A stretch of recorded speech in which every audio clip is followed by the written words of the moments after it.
retrouve quelquefois, quand on se retrouve en fait avec, du coup, ses enfants à la maison, si on en a, cette espèce de pression, du coup, de gérer une équipe, mais en fait, on repense. On en parlait, du coup, hier avec Loïs et je disais, la grosse question aussi, c'était, qui s'occupe des RH pendant la crise? Parce que nous, on a été en tant qu'RH pas mal, bousculés. Moi, clairement, hein, j'ai vécu cette crise de manière très difficile, et il y avait pas voire quasiment personne qui disait: «Bon, ben, Naïsa, ou l'équipe RH, vous allez bien? Ça va, vous?» alors que dans mon équipe, il y a des mères de famille qui ont continué à travailler alors qu'elles auraient pu profiter du dispositif pour, en fait, ne pas travailler pendant cette période-là pour s'occuper de leurs enfants. On a continué à recruter, intégrer, pour moi payer, former. En fait, on a continué à fonctionner et c'est vrai que tout le monde s'est posé la question sur on parlait du sens au travail et sur ce côté, qu'est-ce que j'ai envie de faire de ma vie au global? Et le qu'est-ce que j'ai envie de faire de ma vie, ça passe sur le côté perso et ça passe aussi pour le côté pro finalement. Et le côté pro, ça veut dire est-ce que je suis à ma place? Mais c'est pas seulement est-ce que je suis à ma place dans, du coup, ma place dans cette entreprise-là. C'est que dans ma vie, au global, est-ce que je suis à ma place? Parce que des fois, on est arrivé là, parce que par pur hasard, parce qu'on a été coopté, parce qu'il fallait manger. Enfin, il y a plein de raisons qui font des fois qu'on est dans telle ou telle entreprise et on occupe tel ou tel poste.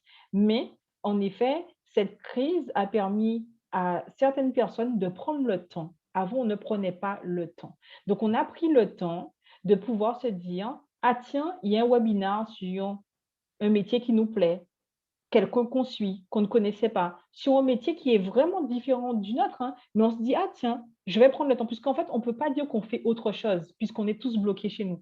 Donc en fait, ça a permis de découvrir d'autres métiers qui existaient dans d'autres secteurs d'activité sur lesquels on pourrait être compétent et se dire: «Ah ben, avec LinkedIn, il y a des formations aussi qui sont gratuites, on peut se former, il y a des MOOC, du coup des MOOC certifiants, on peut y aller» et en fait, il y a eu pas mal de choses sur lequel le collaborateur qui n'a jamais le temps, concrètement, parce que du coup, on est à fond, on est focus dans notre boulot et on n'a pas le temps, on met des œillères parce qu'on se dit: «Ah, à la fin de la journée, il faut que j'ai remis les rapports, faut» et cetera. Mais en fait, là, mais comme on était tous chez nous, on prenait le temps de regarder vraiment ce qui nous plaisait et vraiment qu'est-ce qu'on avait envie de faire de notre vie, en fait, future.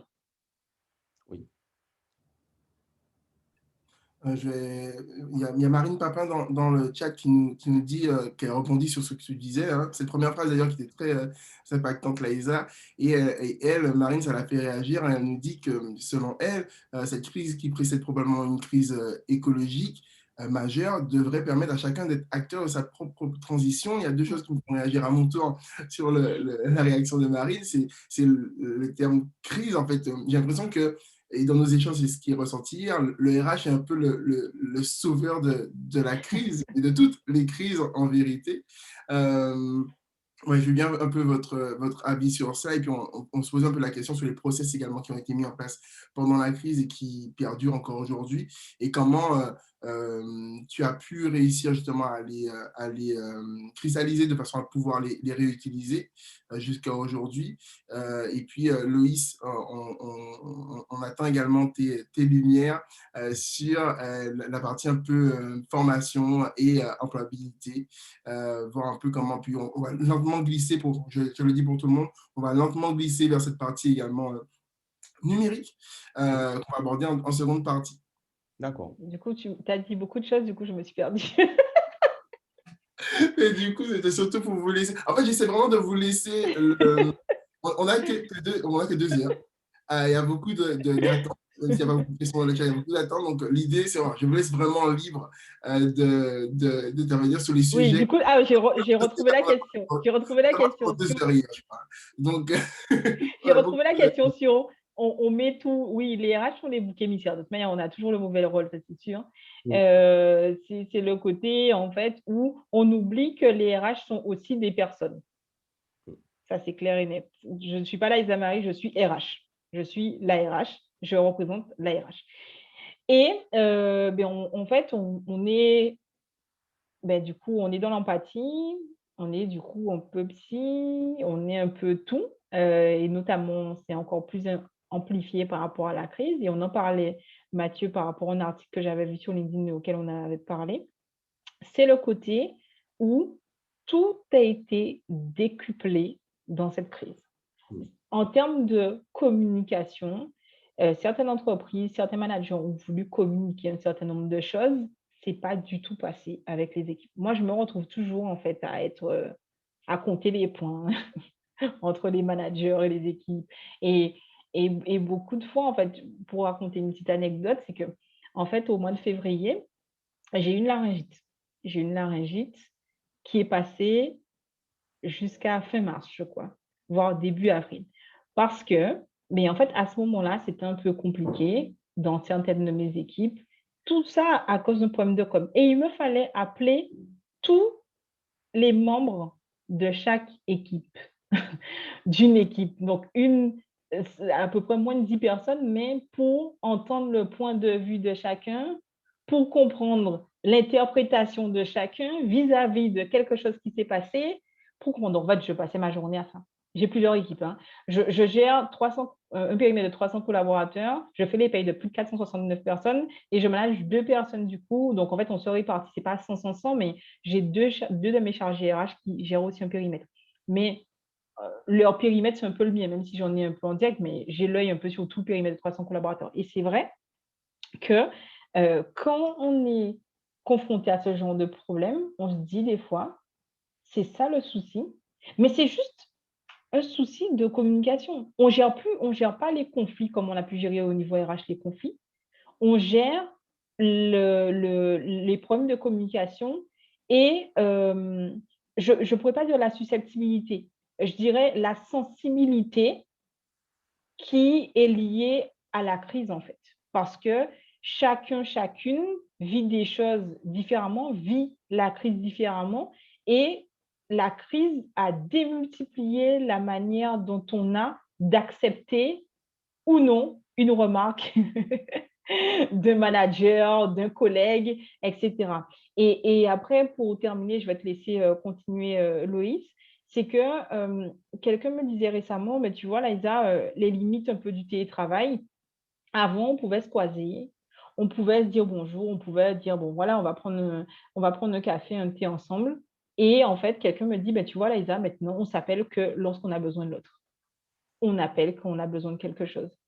Et en fait, c'est plus le côté fun du télétravail quand on se disait: «Ah cool, dans la semaine, j'ai un jour de télétravail, comme ça, si j'ai des colis qui arrivent, je suis à la maison, du coup, c'est trop fun, mon entreprise, elle est trop flexible». Du coup, c'était un peu ça avant et maintenant, c'est limite: «Ah, il y a 2 jours, ouais». Certains se disent: «Ouais, non, là, j'en peux plus, je veux retourner au bureau, je veux voir du monde, je vais me reconnecter en fait à la vraie vie» entre guillemets et c'est vrai que c'est, en ça que cette crise aussi a eu, des limites. Il y a des limites au télétravail. Tout le monde n'est pas fait pour travailler à distance. Mm. Très clairement. Et on a également Vanessa qui nous pose une question, qui aimerait savoir comment encourager et permettre l'employabilité pour fidéliser ses salariés sans prendre le risque de perdre ses talents. Petite question pour Loïs. Alors, pour moi, le meilleur moyen d'y parvenir, c'est déjà proposer un vrai projet d'entreprise à ses collaborateurs. À partir du moment où la problématique d'employabilité de l'entreprise est liée à la stratégie globale de l'entreprise, cette stratégie globale qui va par la suite impacter une stratégie RH, pour moi, on franchit déjà un pas positif vers l'employabilité sans forcément perdre les talents. Parce que l'employabilité, ce n'est pas seulement de la mobilité externe, c'est aussi de la mobilité interne. Y a-t-il des possibilités d'évolution interne dans la structure, que ce soit de manière verticale ou horizontale? Y a-t-il la possibilité de mobiliser des compétences transversales? On a vu, hein, il y a eu pas mal de mutations au cours de ces dernières années dans beaucoup de métiers. Je vais prendre l'exemple du métier de secrétaire qui, à un moment donné, se cantonnait à répondre au téléphone, noter des rendez-vous, etc. Mais on a vu qu'en quelques années, ce poste de secrétaire est devenu assistante de direction. Donc, ça a permis de développer des compétences et ce n'est pas pour autant que ces secrétaires ont quitté leur employeur. C'est juste qu'on leur a permis, par rapport aux mutations technologiques, de développer au maximum, en tout cas dans le cadre de ce métier, leur potentiel pour pouvoir répondre aux nouvelles exigences du marché. Donc, pour moi, à partir du moment où on présente un projet d'entreprise et qu'on intègre le salarié à ce projet d'entreprise, qu'on ne soit pas dans cette mentalité où la direction fait de son côté, les managers font de leur côté et les employés, ils font de leur côté. On intègre l'ensemble des ressources humaines, du potentiel humain à ce projet. Il n'y a pas de raison à ce que les talents, ils aillent chercher ailleurs. Tu parles de potentiel humain, on parle de ressources humaines. Est-ce que hier, tu parles même de richesse humaine. Est-ce que tu voudrais bien commenter un peu ce petit changement de vocabulaire autour des salariés? Oui, parce que ressources humaines, à un moment donné, on a aussi parlé de capital humain. Ça fait quand même référence à des aspects économiques, financiers. Qu'on se le dise, le salarié rapporte de l'argent à la structure, coûte de l'argent, mais aussi rapporte de l'argent. Avec cette notion de potentiel, on se rapproche plus du facteur humain. Comme le disait Laïsa, on a accentué la communication dans le cadre de cette crise pour pouvoir mieux comprendre les salariés, faire attention à comment on communique, aux mots employés, aux termes employés, à quelles décisions nous allons prendre. Et pour moi, la notion de potentiel humain colle avec tout ça. Nous prenons en compte davantage les aspirations des collaborateurs, tout en ayant conscience que c'est une entreprise et que l'objectif est de réaliser des bénéfices. Mais trouver un moyen d'allier les deux, la dimension économique et la prise en compte de ce facteur humain. Parce que, qu'on se le dise, de plus en plus, on ira vers ça. Les gens, clairement, aujourd'hui, veulent exercer un métier où ils ne vont pas être pressurisés comme l'ont été nos grands-parents ou nos parents ou même nos grands frères et nos grandes sœurs. Aujourd'hui, c'est indéniable. Ouais, ça fait écho à ce qu'on a pu se dire hier autour de la quête de sens et du besoin de mobilité. Mais en même temps, j'ai envie de rebondir sur ce que disait Loïs. En même temps, je lis, il y a un parallèle quand même. Je lis également les commentaires dans le chat et je me pose la question, est-ce que cette valorisation du potentiel humain de l'entreprise, est-ce qu'elle ne devrait pas commencer par le chargé RH? Parce que je lis je lis vos commentaires et franchement, je pense qu'il y a certainement un besoin d'accompagnement, un besoin d'être épaulé dans des tâches qui ne sont pas les plus simples. Bien On sûr. a pu, je ne vais pas rentrer dans les détails, si vous voulez, vous pourrez en parler, mais il y a eu des situations difficiles pendant cette crise sanitaire vis-à-vis des salariés, des collègues simplement, Bien et sûr. se sentir un peu j'ai parlé du héros de la crise, mais on a Hervé qui nous parle de pompier de l'entreprise, souvent oublié. C'est vrai que ça doit être une position un peu difficile. Est-ce que vous pourriez rebondir dessus? Et dans le chat, n'hésitez pas Ouais. vraiment à poser vos questions, à échanger. On est également là pour ça. C'est clairement ça, je lisais aussi les commentaires du chat, le côté pompier, certaines fois j'aime bien imager avec mes collègues, ou même avec mon responsable, je lui dis la manière dont je me sens parce que du coup, c'est visuel. Je dis: «Il y a certaines fois où, quand il y a plein de soucis dans une équipe, j'ai l'impression d'être dans un petit canot et de ramer, ramer, ramer, ramer beaucoup et de faire du surplace». Première image. Ou la deuxième image, c'est, le côté où, beh, quand j'ai déjà fait, comme je t'ai dit, appeler, heu, toute une équipe, régler un certain nombre de problèmes, donc pour moi, c'est comme si j'avais mis des petits pansements, OK, de partout et que l'image des poils, en fait, qui sont sur mon pansement et que quelqu'un fait une com et puis on arrache vite tout.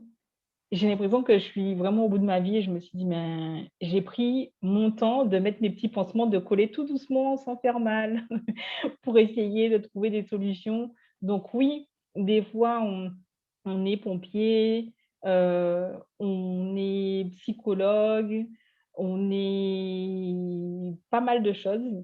même certaines fois, moi, je peux être alors certaines me disent alors je sais pas comment le prendre, disent: «Oui, Laïsa, tu es quand même un peu notre maman» entre guillemets, parce que je suis toujours là à faire 10 000 mails de rappel: «N'oubliez pas et n'oubliez pas et renoubliez pas et n'oubliez pas». Parce qu'il y a pas mal de deadlines aussi, comme je vous disais que moi je travaille sur les payes et quand par exemple on est dans une entreprise où, il y a la participation, où les collaborateurs doivent avoir une action, ils doivent les placer leur participation ou, n perdre n enfin, ils ont la possibilité quand ils ont plus d'un an de placer leur RTT dans un compte épargne-temps et il y a une deadline et du coup, il faut dire: «Attention, tu dois placer tes jours, sinon tu les perds» et en fait, jusqu'à fin décembre, on est derrière eux en disant: «Tu vas les perdre, tu vas les perdre, tu vas les perdre, tu vas les perdre, tu vas les perdre, tu vas les perdre» et donc c'est vrai que certaines fois, certains me disent: «Ah oui, laisse tomber Laïsa, merci, tu es notre maman aussi». Je peux être très dure et très carrée du coup dans mon métier, j'ai pas le choix parce que gérer plus de 469 payes, il faut pas faire de l'à peu près. Mais en fait, quand je fais des mails, et certaines fois moi je suis très gif et tout, je suis un peu une RH un peu décalée, même au boulot, la manière dont vous me voyez avec mes gifs sur LinkedIn, sur ma page Insta, je suis pareil au boulot, je mets des gifs, n'oubliez pas le petit bonhomme, les warnings, tout et en fait, quand certains voient ça, ils m'écrivent en chat pour me dire: «Là, Laïssa, tu commences à être agacée». Parce qu'en fait, ils me connaissent, c'est que quand du coup je commence à faire rappel 1, 2, 3 et je dis dernier rappel, je mets tout en majuscule, tout en jaune, les gens disent: «Laïssa est énervée». Il faut beaucoup pour m'énerver. Je me suis rarement énervée, du coup, à mon âge, mais il y a le côté, en fait, où je leur dis: «Mais quand même, c'est votre participation et c'est votre compte épargne-temps». Combien de fois, en fait, prenez le temps de gérer, en fait, vos obligations en tant que salarié. Et c'est vrai qu'avec cette crise, beh, moi, je suis beaucoup plus patiente parce que je sais qu'il y a le côté, boulot aussi qui prime et j'ai vu que beaucoup d'entre eux ont délaissé ce côté perso, en fait, avantage perso à gérer, par manque de temps, parce que du coup, on est plus focus business, parce qu'il y a une attente aussi de la direction et cetera. Donc c'est vrai qu'on ne va pas, en tant qu'RH, rajouter une couche en disant, donc il faut aller subtilement leur dire: «Mais écoute, c'est quand même ça va te prendre 5 minutes, est-ce que je peux t'accompagner? Est-ce qu'il te manque des infos pour pouvoir faire l'action? Parce que c'est vraiment 5 minutes.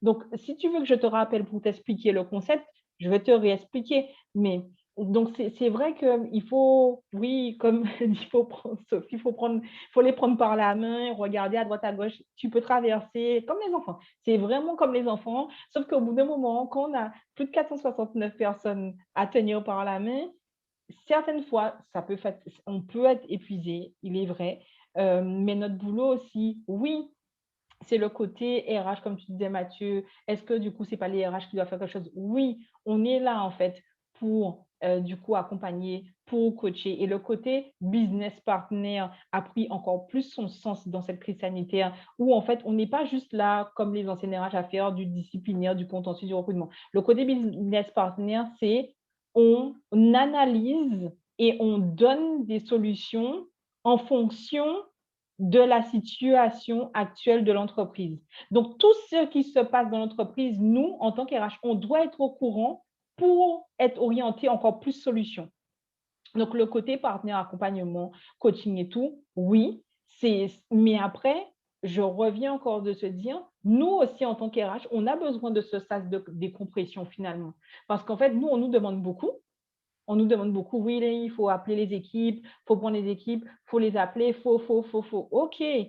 Sauf qu'il y a certains de mes business partners, je leur dis, il n'y a pas de souci. Donc, si je fais ça, donc de 9 h à 17 h 30, j'appelle toutes les équipes. Toutes mes équipes, je prends le temps. Je bosse à quelle heure? Les payes, elles ne sortent pas, hein. Après, c'est un autre problème, après, quand les payes ne sortent pas. Mais j'ai dit, mais à quel moment on doit prioriser? Mais c'est vrai qu'aujourd'hui, je suis obligée de laisser, en fait, de gérer mon planning avec des creux pour me dire si au cas où il y a une urgence, pour me permettre, du coup, même dans des deadlines serrées, de pouvoir accompagner au mieux les managers parce que l'humain n'est pas prévisible. On ne sait pas ce qui peut se passer et notamment dans une crise sanitaire. On ne peut pas, en fait, savoir qu'est-ce qui va se passer. On doit être au taquet en tant qu'RH pour pouvoir accompagner, mais en fait, moi, aucune de mes journées de travail ne se ressemble concrètement. J'arrive, je me dis: «Je vais faire ça, ça, ça». Il y a des fois, je fais rien du tout. de ce que j'ai prévu parce qu'il y a une problématique qui me tombe dessus le matin et que ça doit être réglé et que cette problématique peut avoir un impact sur pas mal de choses. Donc, c'est vrai que oui, les RH sont acteurs dans cette crise sanitaire. Oui, les RH ont été boucs émissaires dans cette crise sanitaire aussi, parce qu'on se cache derrière les RH parce qu'on ne veut pas assumer ses propres responsabilités, des fois en tant que manager ou chef d'entreprise. Mais on doit normalement travailler ensemble pour construire. Et en fait, je vais terminer par un exercice que j'ai déjà fait dans plusieurs entreprises dans lesquelles j'ai évolué, c'est ce côté libérer la parole. Au bout d'un moment, dans des équipes, c'est dur pour certains managers, mais cet exercice de libérer la parole, c'est pour pouvoir, du coup, permettre à une équipe de parler, d'exprimer ce qu'il ressent. On connaît tout le temps, et Mathieu, tu avais fait un post sur ça, et j'avais apprécié, c'était sur Facebook de mémoire. C'était un jour où une de tes clientes t'avait demandé comment ça allait. Et du coup, ça allait pas, mais tu lui as dit ça va. Et du coup, tu t'es dit non, je vais lui dire que ça va pas et que je crois, tu étais malade et tu lui as dit que. Et elle-même t'a dit, mais moi aussi. Mais en fait, c'est exactement la réalité. C'est qu'en fait, au final, on a peur de dire que ça va pas. Parce qu'on se dit, on n'a pas envie de faire pitié ou etc., etc. Donc, en fait, ça va, Laïssa? Oui, ça va. La personne n'a même encore terminé sa phrase que je dis déjà, ça va. Et au final, mais en fait, on ne sait jamais ce qui se passe réellement dans les équipes parce que personne ne libère la parole finalement. Parce qu'en fait, tout le monde dit ça va, et ça va, ok. Mais en fait, il y a plusieurs fois où je me suis dit waouh, Laïsa, tu es à distance, tu ne vois pas tes équipes. Et en fait, quand j'allais au bureau, parce qu'on fait des jours de rotation, je venais les avoir un après un où ils me disaient ce qui n'allait pas. Et quand je les voyais à la cafette, mais en fait, si je ne les avais pas eu la veille et ça n'était pas livré à moi, pour moi, je les voyais juste au bureau, tout va bien. Parce que ça ne se lit pas sur le visage non plus. Et en fait, le côté à distance, une seule fois au bureau, on ne peut pas déceler. Et donc, l'enjeu pour les RH dans la crise sanitaire à distance, c'est de pouvoir sentir un climat social quand on ne voit pas les collaborateurs dans une entreprise. Et ça, c'était un enjeu et une difficulté du coup particulière qu'on ne connaissait pas auparavant.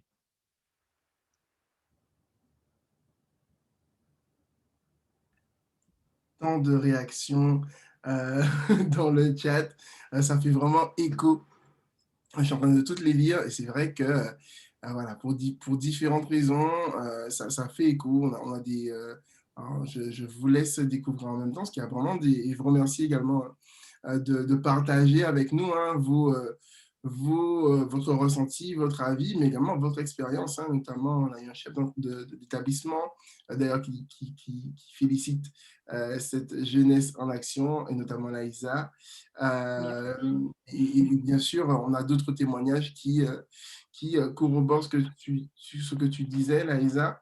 Et tu nous emmènes lentement vers ce qu'on va en parler hein, dans cette deuxième partie de l'aspect numérique. Comment le numérique ça a pris toute sa place, en tout cas la place qu'il a pu dans cette crise. Et bien sûr, on en a vu les limites. Mon point fervent défenseur du numérique comme moi et comme toi également hein, dans ton domaine, on a pu observer également les limites et les efforts à faire. Mais on va y arriver tout doucement tout à l'heure. Si Loïs peut rebondir à n'importe quel moment, n'hésite surtout pas. Eliza, je t'invite à découvrir les témoignages. D'accord, je vais faire ça. Loïc, je te laisse la main. Je te laisse la main. Pour rebondir sur ce que disait Laïsa, je l'ai un peu vécu en tant que consultant externe. Alors, je vais vous faire part un peu de mon expérience personnelle depuis l'année dernière. J'accompagne une collectivité depuis début 2020, pour tout vous dire, pour mettre en place les entretiens professionnels, mettre en place et aider les chefs de service à réaliser ces entretiens. Cette demande a été faite à l'aube du premier confinement de l'année 2020, donc le premier gros confinement qu'on a eu. Et là, déjà que ce dispositif n'était pas mis en place auparavant, donc ce qui engendre pas mal de soucis que nous pouvons voir d'ailleurs sur notre archipel, au sein des collectivités, la problématique de gestion de carrière, et ceci s'est amplifié avec la crise actuelle. Pour ma part, j'ai mené une action toute simple, mais qui m'a paru évidente, mais qui n'était pas fait auparavant au sein de la collectivité, ça ne faisait pas partie de la culture managériale de la collectivité. J'ai organisé des points de rencontre avec tous les chefs de service et avec leurs collaborateurs. Certains services, effectivement, sont très imposants en taille humaine. Du coup, nous avons convié des référents afin de proposer un relais aux autres agents. Donc, en quoi consistaient ces points avec eux?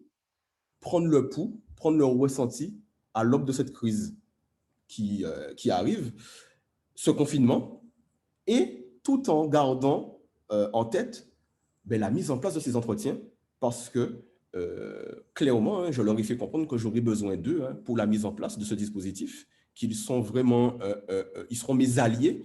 Donc, j'ai employé des termes forts aussi pour qu'ils aient conscience que vraiment, hein, on ne sera pas dans une relation où je fais les choses de mon côté et je vous l'impose. Nous sommes vraiment des partenaires, nous sommes des alliés. Et ça a changé pas mal de choses au niveau de la vision qu'ils avaient et de la manière dont ils se projetaient même dans les mois à venir par rapport au travail et par rapport aux objectifs qu'on leur avait fixés. Et par la suite, il y a un service auquel je pense particulièrement qui était vraiment impacté par cette crise. On a repensé à une nouvelle organisation de travail. On s'est retrouvé dans une situation, par le confinement, où la responsable était clairement surbookée, était surchargée. Son adjointe, qui n'avait pas les compétences de cette responsable, du coup, ne pouvait pas l'aider. Donc, on a repensé une organisation pour pouvoir mobiliser des compétences transversales. Donc, ce qui a permis de soulager cette responsable, de responsabiliser son adjointe sur des nouvelles missions, d'accord, avec un accompagnement, et aussi nommer des agents référents qui permettent de soutenir aussi son adjointe. Donc, un effet d'entonnoir. Donc, cette nouvelle organisation qui a été validée d'ailleurs par l'autorité et qui a permis justement de dépassionner un peu ce débat-là, d'éveiller chez les agents une nouvelle vision, un nouveau rapport au travail, parce que c'est une collectivité avec une moyenne d'âge quand même assez vieillissante. Et sans pour cela formaliser ce process d'employabilité, des entretiens professionnels, etc., on a pu mettre en place déjà une première étape qui conduit justement à la stratégie nouvelle de la collectivité en mobilisant des compétences qu'on ne soupçonnait même pas forcément. Parfois, quand on emploie le terme compétences, on pense à des compétences vraiment extraordinaires et tout, mais chacun d'entre nous sait faire quelque chose qui n'est pas forcément exploité dans notre quotidien. Et ceci peut apporter un plus à l'employeur et peut justement nous apporter ce sentiment de valorisation envers nous-mêmes et envers notre travail. Donc voilà, donc c'est sur cet aspect-là que j'ai voulu rebondir pour étayer ce que disait Laïsa en lien avec la crise que nous vivons actuellement. Je pense que chacun a dû, j'imagine, que chacun a dû, comme tu l'as proposé, chercher justement à pallier, chercher à compenser. Et c'est en ce que la place du RH était vraiment importante pendant cette crise et qui a dû en épuiser plus d'un. Et heureusement qu'il y a également, on a des, toi en tant que consultant, on a également des chargés de recrutement en cabinet dans le chat qui également témoignent de l'impact que ça a pu avoir sur eux. Et effectivement, en fait, juste repenser l'organisation du travail au sein de la structure peut permettre justement de pouvoir compenser, décompenser et permettre justement à chacun de pouvoir s'y retrouver, puisque nous ne sommes pas tous égaux face à cette crise, ça c'est sûr. Oui, non, mais clairement. Et d'ailleurs, je profite de cette occasion pour remercier déjà l'autorité de cette collectivité qui m'a fait confiance, qui clairement m'a donné carte blanche pour pouvoir mettre en place ces nouveaux dispositifs et aussi ces nouvelles approches qu'ils ne pratiquaient pas, tout simplement. Alors, j'ai proposé aussi, en tout cas, j'ai mis la puce à l'oreille du DGS, pour ne rien vous cacher, qu'il existe des psychologues du travail qui sont là aussi pour écouter à la fois les professionnels des ressources humaines, mais aussi les collaborateurs, même si là, à l'instant T, ce n'est pas encore fait, mais au moins, ils ont connaissance de cette information.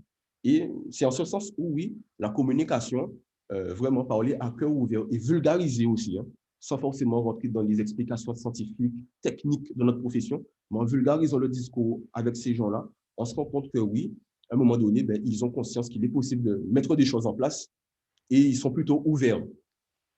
Est-ce que cette crise euh, a rendu les managers, les directions surtout, plus ouvertes à des propositions innovantes? Je dirais que oui, parce qu'ils n'ont pas forcément eu le choix. Ils n'ont pas forcément eu le choix parce qu'en fait, on ne va pas se voiler la face. Le dirigeant, c'est quoi? C'est business first. Il y a le côté humain, mais on est là, à chacun son job. Et donc, ça veut dire que tout ce qui va être proposé pour qu'il puisse avoir un équilibre financier, il va dire oui, clairement. Donc, oui, il a été ouvert au digital. On a trouvé des solutions pour pouvoir intégrer à distance. On a pu digitaliser pas mal de process. On utilise DocuSign pour signer tous les documents à distance. Donc, en fait, oui, de toute manière, le dirigeant a dû investir dans des outils digitaux parce que de toutes les manières, s'il ne le faisait pas, il n'aurait pas pu continuer son business. Donc oui, par la force des choses, il n'y avait pas trop le choix. Qu'est-ce qui a été mis en place de ton côté, Laïsa? De quoi? Qu'est-ce qui a été mis en place de ton côté De mon côté, on a digitalisé numérique que vous utilisiez déjà, mais qui ont une nouvelle utilisation, et également les nouveaux outils numériques que vous avez pu mettre en place? Ouais, on a digitalisé tout le process de recrutement, de recrutement, non, pardon, d'intégration. Parce qu'en fait, le recrutement, on faisait déjà quelques entretiens en visio, comme toute entreprise. Donc, on a pu en fait continuer ça. Par contre, on a pu effectivement intégrer à distance. Et ça, c'était du coup totalement différent d'intégrer, de faire des cursus d'intégration avec des plannings à distance, de préparer les collaborateurs, d'envoyer du coup le matériel à distance, de vérifier où étaient les collaborateurs parce que, comme je disais, ils étaient confinés autre part. Donc, en fait, au moment où on a fait l'entretien avec eux, où ils ont dit qu'ils habitent Paris, mais ils étaient à Lyon. Donc, ça veut dire quoi? Il faut envoyer l'ordinateur portable à Lyon et non plus à Paris. Enfin, il y a eu pas mal, du coup, de logistique à faire du coup, dans le cadre d'intégration des nouveaux collaborateurs. Après, pour maintenir en fait la communication et le lien, il y a eu pas mal, mais je pense que comme pas mal d'entreprises, de challenges. Par exemple, chez nous, il y a eu un concours pour les enfants des parents pour qu'ils puissent dessiner leurs parents en confinement, donc par tranche d'âge, par catégorie. Il y a eu comme en fait, je suis dans une société où la moyenne d'âge c'est une trentaine d'années avec des ingénieurs et des docteurs, donc en fait, toujours friand de tout ce qui est nouveau. Donc en fait, normalement, il y a des personnes qui font du sport ensemble entre midi et deux. Ben là, il n'y avait pas de sport, donc il y avait certains qui faisaient du crossfit, donc c'était des cours de crossfit en ligne ou de yoga. En fait, il y a eu pas mal de choses qui ont été faites pour maintenir en fait ces changements. Il y a eu tout ce qui était plénière. Par catégorie plénière, consulting plénière, commercial, etc., ou plénière globale de la direction envers les équipes pour savoir où on en est au niveau du coup du business, du chiffre d'affaires, etc. Donc, en fait, il a fallu faire des plénières. Là où nous, par exemple, chez nous, normalement, on partait en séminaire au soleil. Donc, ça fait 2 ans qu'on n'avait pas fait de séminaire au soleil. Donc voilà, il y a pas mal de choses aussi. On faisait des after-work en présentiel avant, où on avait toujours une nouvelle thématique. Après, du coup, on pouvait se retrouver. Donc, tous ces moments d'échange et de partage ont été un peu gommés, mais il a fallu repenser. Il a fallu, du coup, faire des événements pour maintenir de la cohésion d'équipe. Une fois par mois, par exemple, j'ai une équipe, une BU qui fait un after-work où, en fait, ils sont toujours à chercher les derniers jeux en ligne qui me font mourir de rire, où je m'éclate clairement avec eux. Et puis après, c'est la vraie vie, les enfants sont là, ils participent un peu, donc c'est la vraie vie, quoi. Donc, c'est assez sympa. Donc, c'est vrai qu'il faut totalement repenser le chef d'entreprise, pour pouvoir maintenir toute cette partie de cohésion, est obligé de se mettre à la page du digital et de se dire tout ce qu'on peut digitaliser pour aller plus vite est nécessaire. Et par exemple, pour que les RH puissent être au cœur de l'action, en fait, il faut processer un maximum, digitaliser un maximum pour sortir les RH du côté paperasse et administratif, Mhm. pour qu'ils soient sur le terrain. Donc, il faut digitaliser des process RH pour les mettre sur le terrain. Et j'ai vu une question d'Evelyne, je crois, concernant comment faire de la prévention au niveau des risques psychosociaux. Et en fait, cette prévention, donc j'ai parlé de l'exercice de libérer la parole. Et puis après, moi, j'ai appelé en fait la mutuelle et j'ai demandé à la mutuelle qu'est-ce que dans le contrat, qu'est-ce qui est prévu dans le contrat de mutuelle par le temps de crise pour pouvoir accompagner. Donc en fait, il y a eu un numéro vert avec des psychologues pour pouvoir aider. Aussi, la société dans laquelle je travaille, on est multisite. Donc, on est sur 9 sites, même du coup, on site à La Réunion. Donc, il faut trouver, on a donc 9 centres de visite médicale. Donc, ça permet aussi d'appeler les 9 concrètement et de leur demander en tant que centre de visite médicale, qu'est-ce qu'ils proposent aussi en termes d'accompagnement. Parce que aussi les centres de visite médicale se sont mis aussi à faire de la prévention, de l'accompagnement des dirigeants chefs d'entreprise et aussi des collaborateurs en souffrance aussi pour parler du coup de leur situation. Nous, on a pu mettre en place aussi des personnes qui avaient besoin d'un double écran parce que voilà, on a un métier où les consultants ont besoin de chiffrer du coup le crédit d'impôt recherche, il faut du matériel. Donc en fait,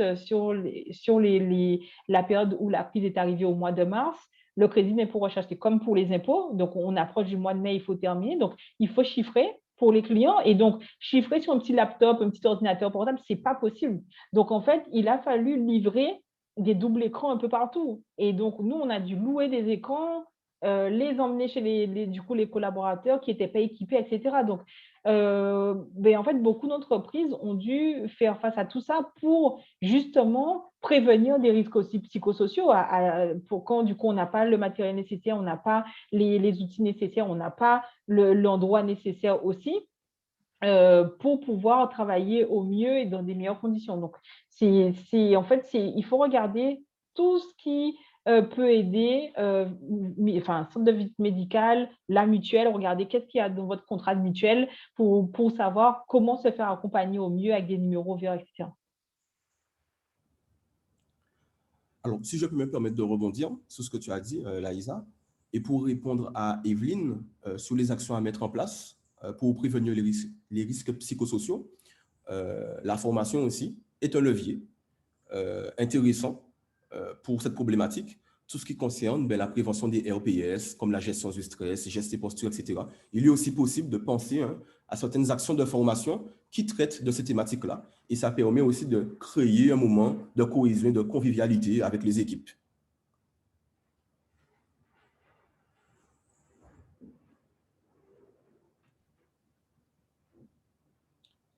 Si on parle de formation, nous, ça ne va pas nous déranger du tout, hein. Non. Je taquine. Effectivement, on a eu de notre côté, juste pour rebondir sur ce que tu disais, on a eu de notre côté également des demandes un peu plus particulières d'ateliers de cohésion, mais ça rejoint un peu ce que Laïsa aussi expliquait, des ateliers qui permettent de yoga des yeux, par exemple, améliorer sa posture au travail, pas mal d'ateliers également sur comment faire comment se présenter lors d'un échange via Zoom. Bien sûr. Au-delà d'utiliser l'outil, il y a aussi comment j'arrive à m'accaparer l'outil, à vraiment être à l'aise avec cet outil. Et également, du coup, bien sûr, il y a une question de rentabilité. Et plus on est à l'aise sur son poste de travail, comme le disait Laïsa avec l'installation des doubles écrans, forcément, plus on va être performant. Donc, il y a tout cela qui rentre en compte. Après, on parlait de libérer la parole. Je sais qu'Alaïsa, vous avez mis également en place donc des tea time, des événements, mais qui au final, et tu as déjà commencé à nous répondre sur cette question en première partie, mais au final, on s'est retrouvé dans un truc où on parle de Zoom boring en anglais, donc l'ennui de Zoom et l'ennui en fait du télétravail, de tout ce qui se fait à distance. Est-ce que tu peux un peu nous parler un peu des limites du numérique et de comment vous avez réussi à pallier à ça?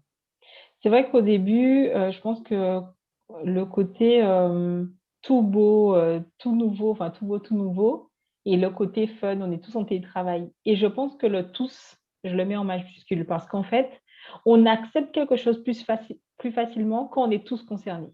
Donc, quand la crise a touché le monde entier, on était tous chez nous, en fait, ça ne dérangeait pas d'être, on a cuisiné, on a fait des choses, etc. Quand il y a eu certains pays, certains endroits qui ont commencé à être déconfinés, à avoir une vie un peu plus normale que nous, en tout cas, je parle en région parisienne, ça commence à énerver. Ça commence à monter un petit peu. Quand, donc, le début, arrivée de la crise, mars, avril, mai, juin, vacances. Bon, le collaborateur se dit oui, c'est pas pareil, mais je pars en vacances, etc. Deuxième confinement. Je pense que là, au niveau RH, le deuxième confinement, en tout cas en région parisienne, a été très compliqué. Il a commencé à faire nuit, il faisait froid et c'était pas du tout le même confinement qu'auparavant, le même confinement qu'on avait connu où il commençait à faire beau, ou tout ça. Donc, psychologiquement, c'était très dur pour les collaborateurs, le deuxième confinement, avec l'arrivée du froid, l'approche des fêtes de fin d'année. Ils se sont dit, oui, c'est reparti, on ne va pas voir nos proches, on va passer, 2021 va arriver, on va être encore confinés. Enfin, c'était très compliqué. Et les limites, c'est que le tout beau, tout nouveau, au début, on se dit, waouh, super, c'est génial, on va faire des Zooms, on s'éclate, on charrie tout le monde, on coupe les micros des uns des autres. Enfin, voilà, on s'amuse, on met la caméra, on met pas la caméra, on est dans des situations un peu, ah, tu t'es pas coiffé, ah, ceci, ah, cela, là. Ok, c'est très drôle pendant un petit moment. Arrive un moment où le côté réalité, en fait, terrain et le côté, comme je disais, business arrive, où il faut maintenir l'activité et quand l'employeur dit, OK, on est dans une incertitude illimitée dont on ne voit pas le bout, donc ça veut dire que on peut pas, le côté fun, là, ça va 2 minutes, entre guillemets, mais il faut penser à l'après, il faut penser du coup à la rentabilité, etc. Donc, là, il faut vraiment être dans une optique, en fait, il faut travailler, en fait. Il faut travailler parce que le télétravail et tout ce qui va avec devient la norme. C'est pas le côté fun, ça devient la norme et on sent que ça va rester.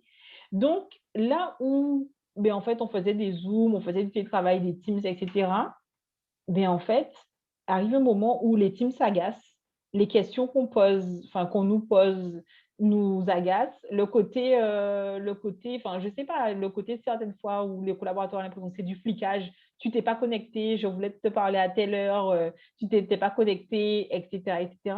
C'est devenu totalement différent qu'auparavant.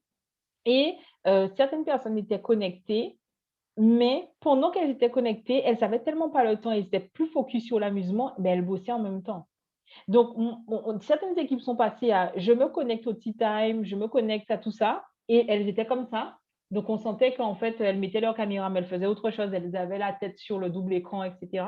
On a carrément des personnes qui ne se connectaient pas, voire plus du tout dans ces moments d'échange et de partage, parce qu'en fait, elles se disaient que si elles prennent du temps pour le moment d'échange et de partage, elles vont perdre du temps sur leur boulot et donc elles vont terminer tard et elles sont déjà fatiguées, certes, de ne rien faire chez elles parce qu'elles sont confinées, mais elles n'ont pas envie de passer leur soirée non plus hyper tard à faire que ça. Donc, c'était se dire, OK, je perds du temps à faire ça, donc c'est sûr que ma soirée, OK, je sais que j'ai rien à faire, mais en plus de ça, du coup, ça me montre que je fais que ça. Et le côté aussi en région parisienne où c'est, on dit métro, boulot, dodo, mais en fait, moi, je disais avec cette crise, c'est devenu maison, boulot, dodo. Et le psychologique, c'est très dur de se dire que son salon, sa chambre, c'est son espace de travail.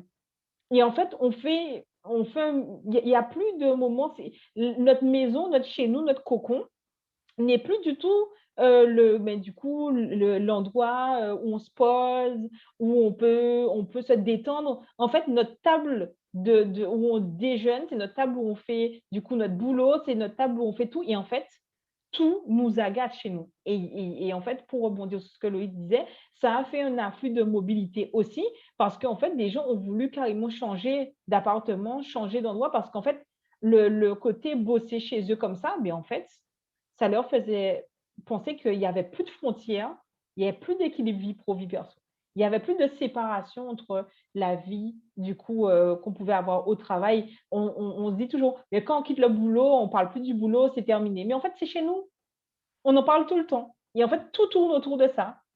Tout tourne autour de ça, avec des fois des amis, avec du coup son conjoint, sa conjointe, tout tourne autour de ça, puisqu'on est chez nous, on n'a plus de transport, on n'a plus rien. Donc, les anecdotes tournent autour du boulot.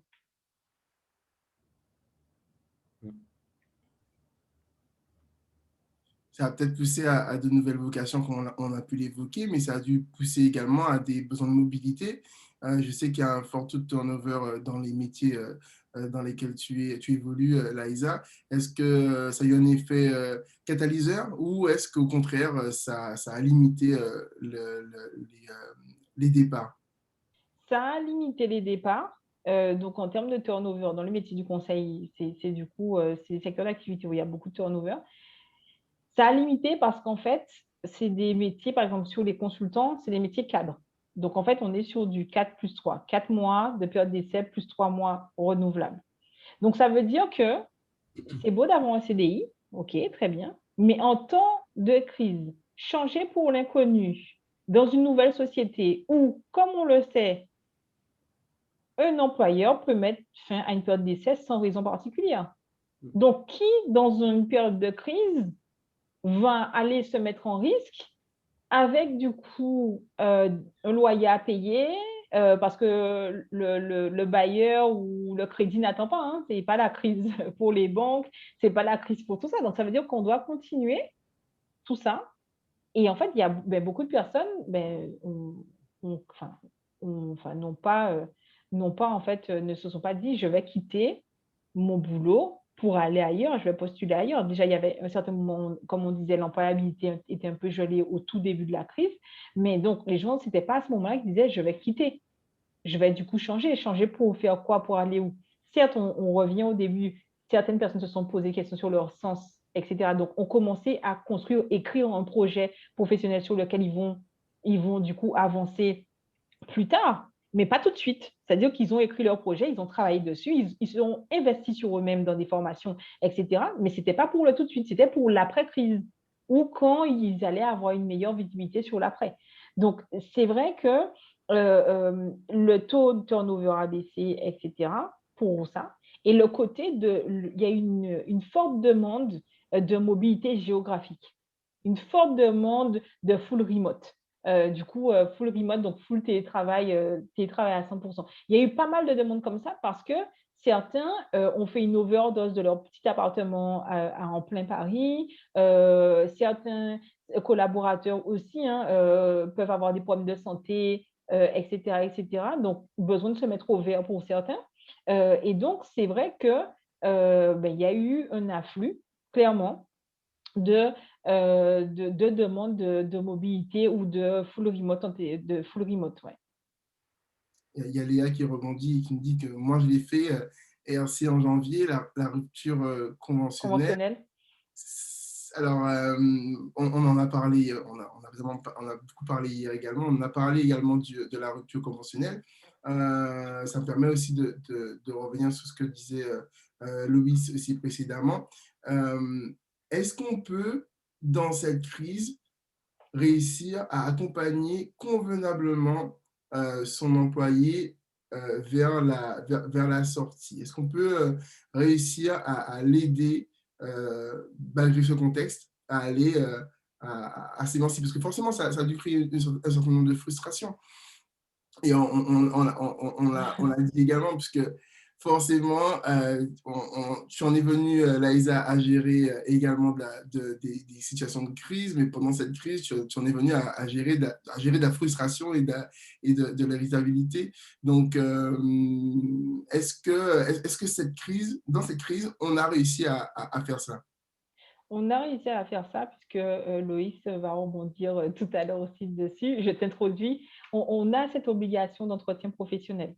Entretien professionnel, donc c'est un entretien, ça a été mis en place par le ministère du Travail en fin 2014 de mémoire pour faire un bilan au niveau des entreprises, pour les obliger à faire un bilan sur les collaborateurs. Donc pendant cet entretien a lieu tous les 2 ans avec un bilan à 5 ans.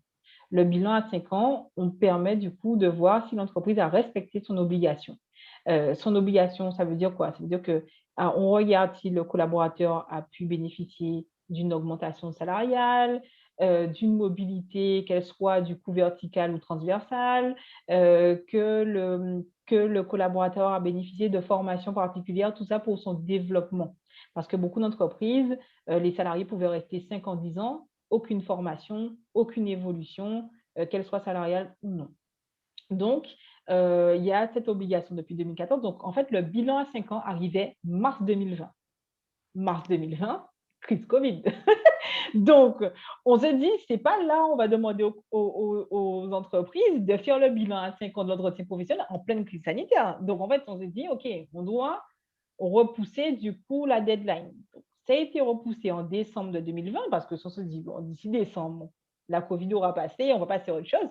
Non. Donc, du coup, c'est pas passé. De décembre 2020, nouveau décret, c'est reporté à juin 2021.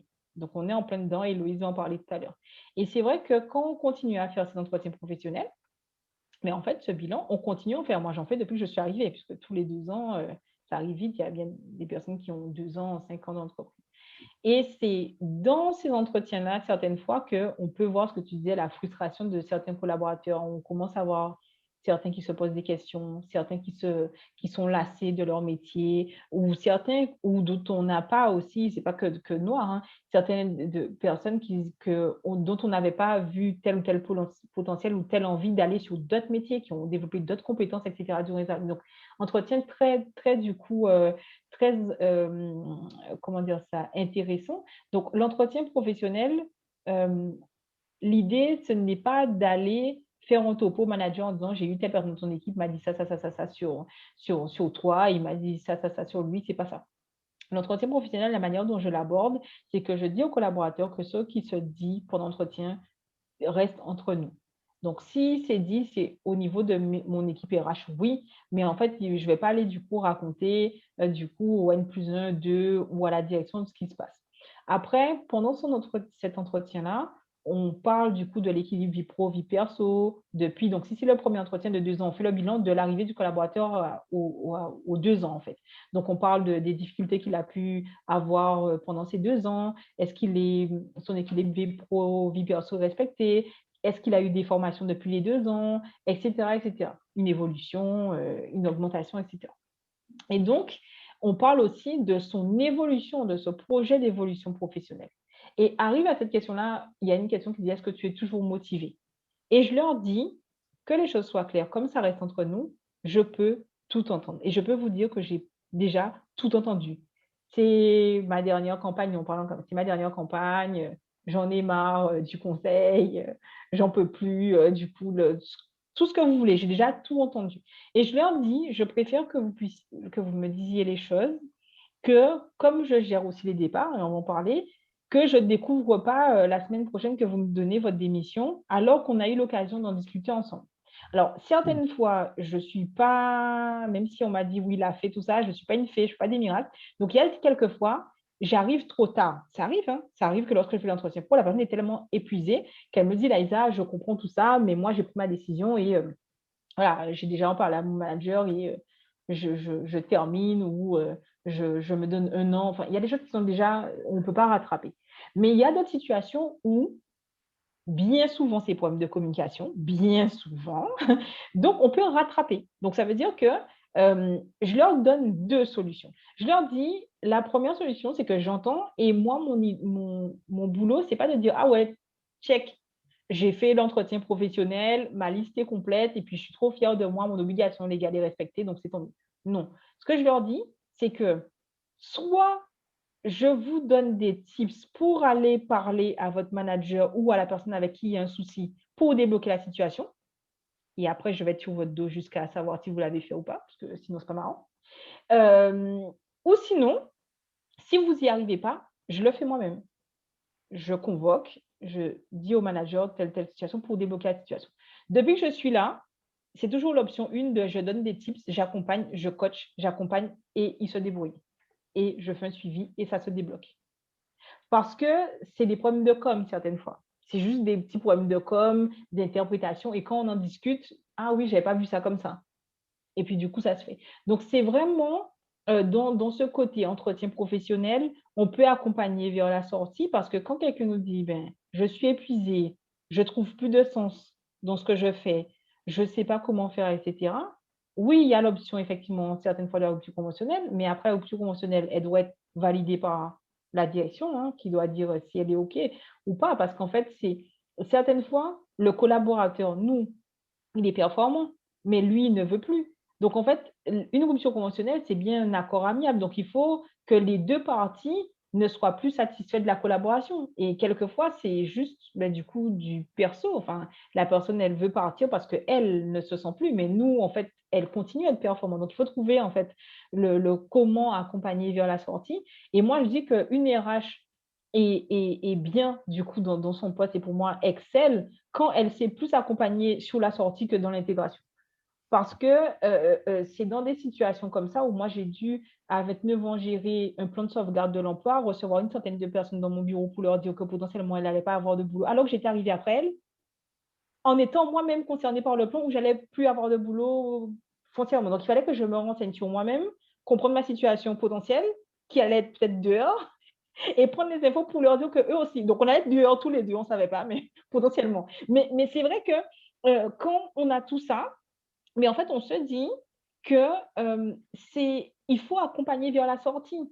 Et cette expérience aussi de plan de sauvegarde de l'emploi, quand on reçoit depuis 8 heures du matin des gens dans son bureau et qu'après avoir parlé de ça, expliqué les catégories, expliqué le plan de sauvegarde de l'emploi, 5 minutes après, le téléphone ressonne et c'est la même personne qui était dans le bureau où tu réexpliques ce que tu as déjà expliqué. Parce que la personne est sur l'effet de choc, il faut accepter l'information qui n'est pas encore redescendue. Et le lendemain, elle te rappelle pour te reposer la même question. Parce qu'en fait, l'information n'est pas encore acceptée.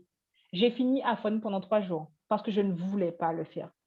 Et moi, c'est voilà, je somatise. Hein. Quand j'ai pas envie de faire quelque chose, je déclenche des trucs parce que je n'ai pas envie de faire. Et c'est vrai que c'est là aussi où je n'avais pas envie de faire ça. Je trouvais ça avec pourquoi c'est à moi de recevoir des gens pour leur dire que potentiellement ils n'allaient pas avoir de boulot. Je me dis pourquoi c'est pas mes responsables qui le font. J'étais assistante. Pourquoi c'est à moi de dire que c'est ça. Et en fait, tout ça pour dire que il y a des situations compliquées auxquelles on fait face. Et c'est vrai que pour moi, mettre fin à une période d'essai, par exemple, comme je disais, il n'y a pas forcément de raison. Mais en fait, toutes les fins de période d'essai que j'ai pu gérer, le plan de sauvegarde de l'emploi, des fins de collaboration, mais ça se passe bien. J'ai aucune personne qui m'a déjà gueulé dessus en 12 ans de carrière parce que je pense que c'est important de faire sentir à la personne que ce n'est pas la fin de tout. La fin d'une collaboration, ça ne veut pas dire elle n'est pas une mauvaise, enfin, qu'elle n'est pas une bonne personne ou qu'elle n'est pas compétente. C'est juste que soit elle est arrivée au bout de ce qu'elle a dans l'aventure de ce travail-là, ou il faut qu'elle revoie et qu'elle fasse autre chose. Donc, c'est en ça pour moi que une bonne RH doit savoir accompagner vers la sortie. Je sais pas pour vous, mais quand Laïsa parle, c'est tellement captivant. Mais ça se sent, mais quand tu dis que, que tu somatises en même temps, et pour avoir déjà, tout au long de l'échange, déjà parlé du côté maternisant, en fait, du rôle d'encadrement, mais on peut aller même plus loin du RH. Je pense que ce sont deux choses qui doivent... il y a cette envie d'encadrer, d'accompagner, mais aussi le côté affect qui joue. Et forcément, ça ne doit pas être tous les jours facile, mais tu le fais avec passion. Je vois également, il y a beaucoup d'échanges. Je veux également vous remercier à toutes les personnes qui interviennent dans le chat. On rentre dans les 30 dernières minutes aussi, je le signale. On a eu pas mal de témoignages de Laïsa et de la part également de Loïs, mais surtout Laïsa du côté le quotidien du RH pendant la crise. Je trouve qu'ils ont deux rôles différents. Donc n'hésitez pas, vous qui étiez en poste et qui étaient peut-être aux Antilles, qui travaillez peut-être aux Antilles, à nous partager également, parce que le ressenti n'est pas pareil, forcément. Les choses ne sont pas déroulées de la même façon. Donc n'hésitez pas dans le chat également à témoigner, à échanger, parce que je pense que ça peut être c'est l'occasion, en tout cas, de libérer la parole entre RH, entre personnes du métier. Et Loïs, il y a une grande discussion hein, dans le chat sur la question de la place du manager ou du RH dans l'entretien professionnel. Ouais, c'est un gros débat. Je vois les débats et j'adore ce débat parce que moi, on s'est posé la question dans la société où je suis restée 5 ans et demi, quand ça a été mis en place, quand c'est arrivé. Est-ce que ce ne serait pas les managers qui devraient gérer ça, etc. Dans les grosses structures, ce sont les managers. Mais, parce qu'en fait, les RH, dans les grandes structures, les RH sont là au début et à la fin. En fait, les collaborateurs les voient le premier jour et le dernier jour. Et entre le premier et le dernier jour, l'équipe a changé. Ce n'est pas les mêmes. Dans les petites structures ou les structures voilà, comme moi, PME, à peu près 500 collaborateurs, il est important, et quand il y a de la proximité, que ce soit les RH. Parce que beaucoup de fois, comme c'est écrit dans le chat, il n'y a pas de côté libérer la parole. Et en fait, ça dépend des structures. Quand je suis arrivée dans l'entreprise dans laquelle je suis, les entretiens juste de suivi de période d'essai étaient faits, j'ai l'impression que c'était le jury final, tout ça. En fait, ma collègue, elle part en entretien, je lui dis, tu vas faire quoi? Elle me dit, mais je vais en entretien suivi de période d'essai. Je lui dis, OK. Il y a le manager, le responsable, donc à l'époque, c'était plutôt team leader, manager, plus LRH, plus le collaborateur. J'ai dit, what? C'est quoi ça? Donc, j'ai dit, donc en fait, donc le collaborateur est là, le collaborateur est là, et on fait son jugement, en fait. Donc, en fait, avec ça, tu sors de là. Enfin, moi, je me dis, moi, en tant que collaborateur, je n'aime pas du tout. Donc, ça veut dire qu'à aucun moment donné, en tant que collaborateur, tu ne peux dire qu'il y a un truc qui va potentiellement pas avec ton management, puisque de toute manière, tu n'as pas d'échange avec la RH. La RH est avec ton management devant toi. Donc, en fait, j'ai dit, pour moi, il faut scinder. Et donc, maintenant, on fait les entretiens en 2 parties. Il y a l'entretien opérationnel. Donc, bien sûr, on parle avec les managers, les responsables avant pour dire qu'est-ce qu'on va faire. Est-ce qu'on renouvelle une période d'essai, on arrête une période d'essai ou on valide directement. Donc, voilà, parce qu'il y a des documents à préparer en amont. OK. Mais en effet, il y a ce côté, du coup, on sépare les 2 entretiens où le collaborateur fait son entretien opérationnel et une fois qu'il a terminé, moi, soit dans la foulée, soit l'après-midi, soit on fait l'entretien RH pour que j'ai aussi son son de cloche. Parce que moi, dans mon métier RH, c'est peut-être ça a causé à ma perte, mais en tout cas, pour moi, c'est important d'avoir les 2 parties. Et du coup, de moi, de juger les 2. Le côté où la personne a dit, ah, donc c'est ça. Non, en fait, tu ne sais pas qu'est-ce que la personne a vécu d'un côté ou de l'autre. Donc, c'est bien d'avoir le son de cloche du collaborateur et le son de cloche du management. Et Loïs, comment toi tu prépares les entreprises justement, surtout celles qui n'ont pas cette culture de l'entretien professionnel, comment tu les prépares justement quelles sont les différentes étapes que tu les fais suivre pour arriver justement à l'entretien? Alors, avant de te répondre, Mathieu, j'aimerais répondre à Léa, qui a posé 2 fois la question, mais on n'a pas eu le temps de revenir vers elle, où elle demandait, donc les entreprises doivent-elles jouer un rôle dans l'émancipation des collaborateurs qui souhaiteraient évoluer suite à une remise en question?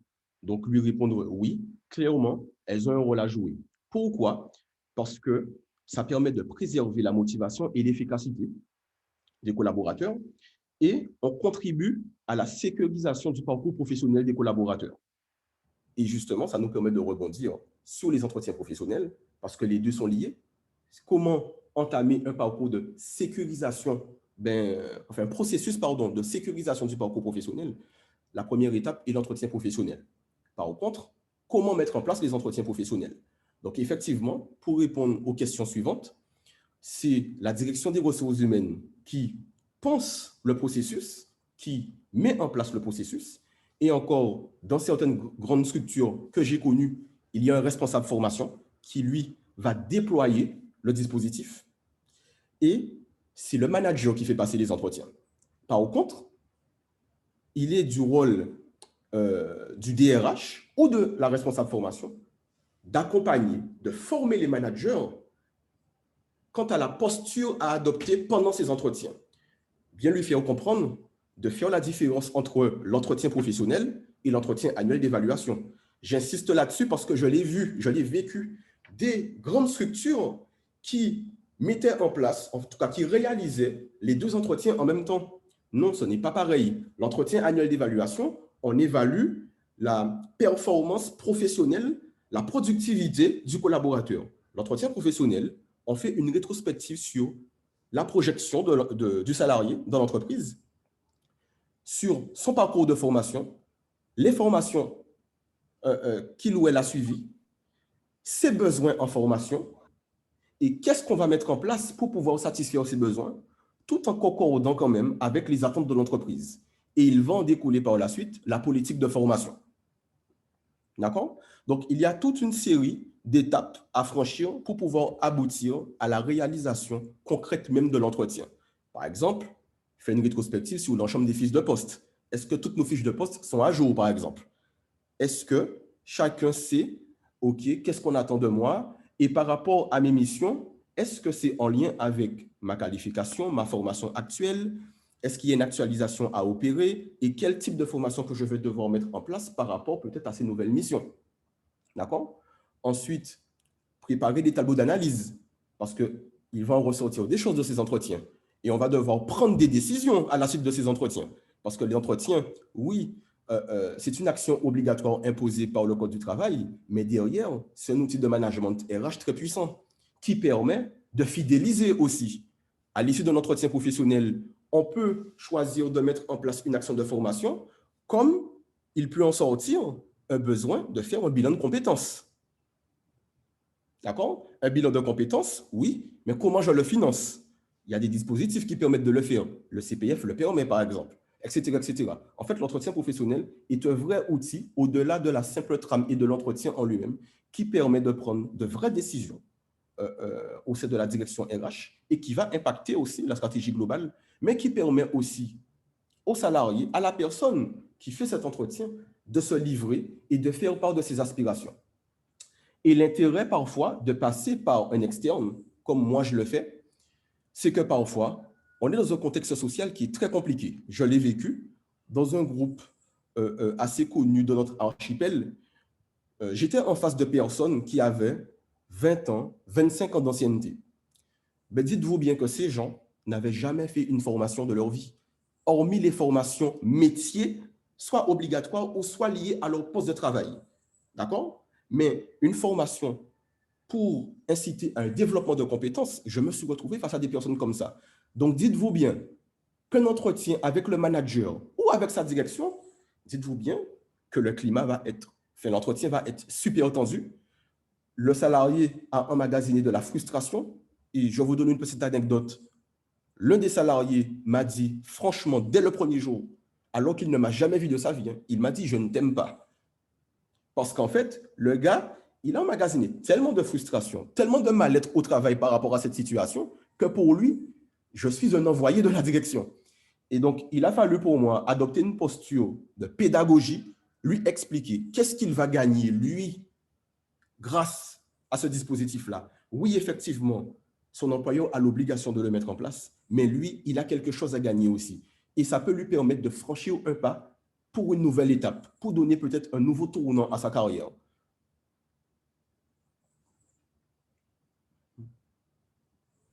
C'est une thématique qui me semble très dense, vraiment très intéressante. C'est un outil qui me semble à la fois puissant et pas toujours très clair, hein. Par exemple, vu les questions qu'on a eues dans le chat. C'est d'ailleurs une thématique sur laquelle on va revenir dans le prochain événement, dont je donnerai la date et les informations tout à l'heure. Puis j'aime beaucoup la réponse de Loïs. Ce n'est ni le RH ni le manager. Faites plutôt appel à moi pour faire passer l'entretien. Ça peut Alors, être une non, solution. non, tout dépend, clairement, tout dépend du contexte, Mathieu. Il y a clairement des entreprises où le climat social, il est compliqué. Et le but d'un entretien professionnel, c'est que le salarié, il soit le plus franc possible. S'il a envie de partir, qu'il le dise franchement. S'il a envie de crier, qu'il le fasse franchement. Et face à quelqu'un qu'il ne connaît pas, qui justement doit faire preuve d'impartialité, on n'est pas là pour juger. Je ne suis pas là non plus pour aller rapporter à la direction. Comme l'a dit Laïsa, tout ce qui se dit dans l'entretien reste à l'entretien, ben, lui permettent tout simplement de s'exprimer à cœur ouvert. Et ça aussi, c'est important. Les salariés, ils en ont besoin. Par contre, mon rôle par la suite, c'est à travers ces entretiens, qu'est-ce que je vais pouvoir conseiller à l'entreprise ou à la collectivité à mettre en place pour pouvoir, un, mettre en place une politique de formation cohérente et deux, développer l'employabilité et contribuer à la sécurisation des parcours professionnels de leurs collaborateurs.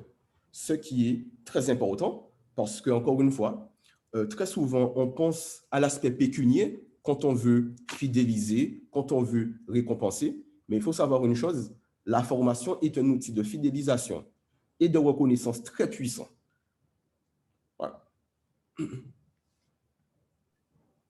Hervé nous dit très intéressant, vaste en revanche, effectivement.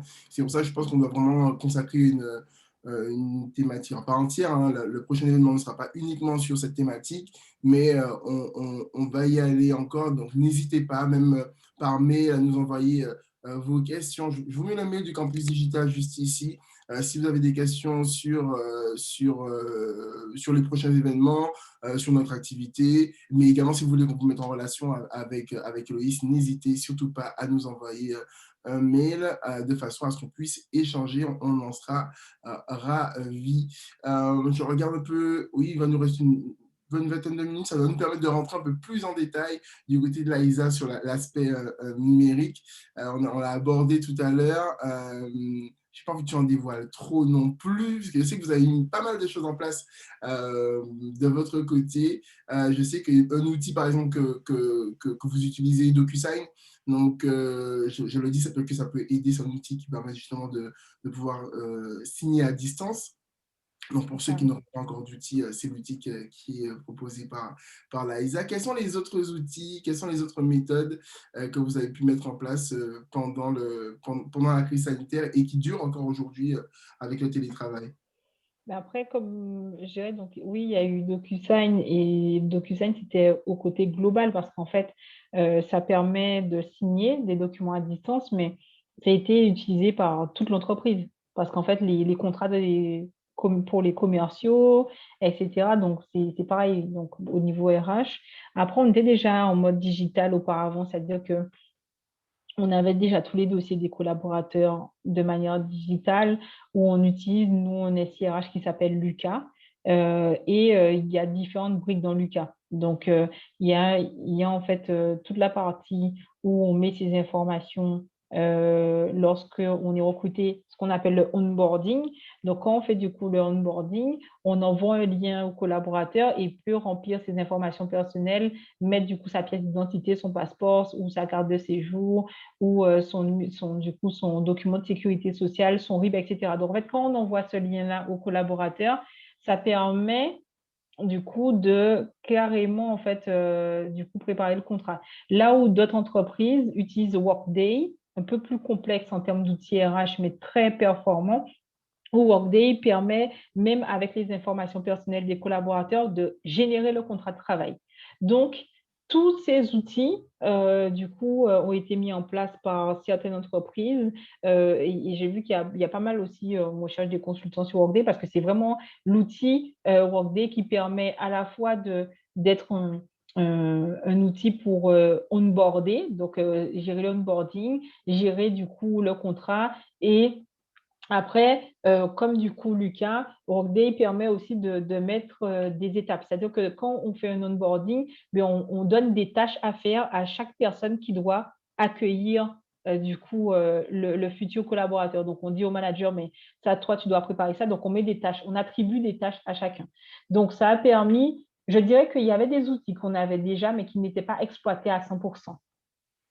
Donc, par exemple, Lucas était là, mais en fait, Lucas, même pendant la crise, s'est développé aussi pour se mettre au goût du jour de la crise. Parce qu'en fait, comme je disais, on a dû créer à un certain moment au niveau des calendriers. Donc, sur la partie du coup Figo, Figo, c'est le module pour gérer les absences. En fait, on a dû développer ce côté, mais en fait, on indique les collaborateurs en chômage partiel, le matin, l'après-midi, sur toute une période. Et en fait, ça permet de mettre à jour les calendriers comme ça. Mais en fait, les collaborateurs, quand on les met en absence ou en chômage partiel, mais en fait, on peut voir qu'ils sont absents. D'autres collaborateurs, s'ils veulent les contacter, mais en fait, ils voient que la personne n'est pas là. Donc, il y a toute cette partie aussi. Ils ont développé aussi, Lucas, un outil qui s'appelle Nico Nico. C'est un outil avec des petits smileys. Ils sont très smileys. C'est très dynamique aussi, Lucas, et ludique. Où en fait, Nico Nico permet de donner l'humeur du jour.